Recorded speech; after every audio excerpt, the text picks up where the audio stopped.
Hello everyone and welcome back to another cryptocurrency daily update. I'm your host Jitsuko Toshiro.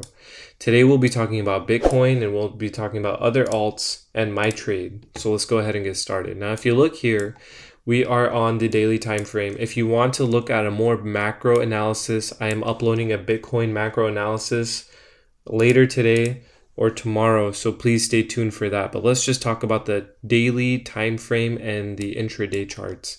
So as you can see here, we're basically range bound, and I told you guys the top of the range and the bottom. So let's go ahead and establish that really quick. We have the top of the range here, and we have the bottom of the range here. Now, on the daily time frame, however, we are trading between this resistance and this support. So you can see clearly now that we are range bound. We are range bound and we're stuck in this range. As if you have seen my episodes before, I am not trading this range. It's too small of a percentage for me to trade it. But I think that we will just bounce through here. We might wick up above a few times in the future, like maybe a little bit higher and then just, come down lower. But I do think overall, this is not going to be the relief rally bottom move that we have seen. The rip your face off rallies that go 100%. This is not one of them. So we are just range bound. Sit tight. Wait for the markets to open tomorrow. The good news is if you are a bull, we are breaking out of this tiny resistance here and we might move to the upside. So just, hold on to your hats. Don't trade this. I would wait. Now, what you can see, though, is a potential for an M pattern on the daily. We have a rounding top here. We might get another rounding top there. And then we'll test the bottom and then head lower. So just be patient. These things take a while to play out. This was such a bearish move that I don't think we'll retrace to those highs, but it takes time and I could be wrong. So let's just see what happens. I wouldn't trade it though. I would short up here and I would long up here or down here. That's about it. So let's just wait. Now as for Ethereum, you can see that we are range bound here a little bit better, but the structure is a little bit better than Bitcoin. So we did retest the highs. If you don't know, this was the short that got me to my $20,000 profit. I mean, it made me $50,000. And then we're just stuck. So we're stuck in this range and there's really nothing to do other than watch the resistance and watch the support. The good thing about Ethereum though is it's holding the support. It hasn't really touched the support yet. So this 1,150 area is a good area to long if we do head back down there, but I would be cautious. And the reason being is because what I'm seeing here is a potential for another M pattern as well. If we do break out of this resistance, the next target would be this 1300 region. And then after that, we have the golden pocket area, which is the 1350, and I would short this, and I think we would go lower. If we don't even get that high, we will round under and then basically head to the lower lows. But this is the area you want to trade, and this is the area you want to trade. Just don't trade out of that range. Now let's take a look at BNB, which is my current trade. This is the copy trade I gave you guys. It's actually looking very bullish.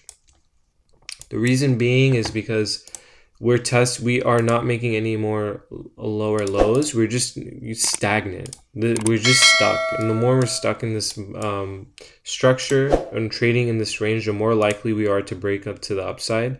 The one thing you can argue for the bears, though, is that we're retesting the support so many times that eventually it will have to break. On the weekly, though, it does look very weak. So let's take a look at the weekly because this is the actual trade I'm in.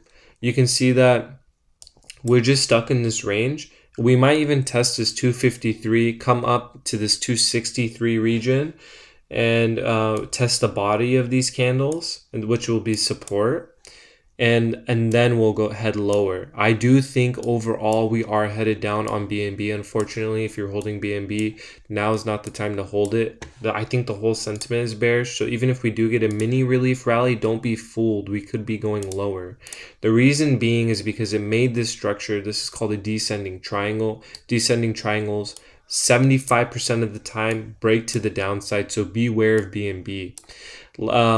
I am in the short here. I am down about maybe $800, 40%. It was a small little short and I took it. So we'll see what happens. We are range bound. So if you look at the 4 hour on BNB, If you're on like the lower time frames, we are range bound and we will stay range bound. Do I think that we'll break to the upside? Sure, we could wick above and test this 250 region. I don't think we'll actually break it though. I think we'll keep just staying range bound until we finally move to the downside. Now let's take a look at Solana. Solana had a huge move. This was almost double, almost 100% move. But let's look at the weekly. I am not trading Solana. I have my eyes on Solana. The reason being is because I want to accumulate Solana in this area. I don't think it's going to zero. I think the project is here to stay. I want to buy there and I want to buy here. I want to buy in this range. Once we enter this green zone, I'm going to buy, and I'll put like maybe 5% of my portfolio into Solana. I think it's a good project. I think that we're in the middle of a free fall. I don't think that this is going to be the bottom for Solana just yet. We need to wait until we hit support, retrace to all the all-time highs, or even go lower. If Bitcoin's going lower, Solana most definitely will. And then lastly, the DXY, which actually doesn't look too hot. The DXY doesn't look too good on the weekly. I think we have a little bit, oh, I take that back. So DXY is actually hanging on for dear life at this support. And this could be the reversal that we're waiting for. And these reversals, they take time. So we're in a good area of support for the DXY. So basically, would I go against the dollar? No, I would just wait. And that's pretty much it for my updates. DXY might do something like this, which I'll discuss in a new video, but it might have a rounding bottom on the weekly and then head up. So it might take a few weeks for it to come back up, but you know, we're just range bound. Right now, I'm sitting on my hands. I am in this BNB trade, but other than that, I am not trading too much. We have a free fall for BNB here. So if you want to enter the short, I would recommend it. Other than that, I'm sitting on my hands. If you haven't already, please follow me on Twitter. If you're watching this from Twitter, I'm new to Twitter Blue, so please retweet, share this if you like it. And then if you haven't already, subscribe to my YouTube channel where I could upload longer videos and give you guys tutorials if you like them. If you like my content, please let me know. You can DM me or tweet at me. I would really appreciate it. I appreciate everyone supporting me as it is. I hope you guys stay safe trading. That was my daily update for today. If you guys have any questions, let me know. Thank you.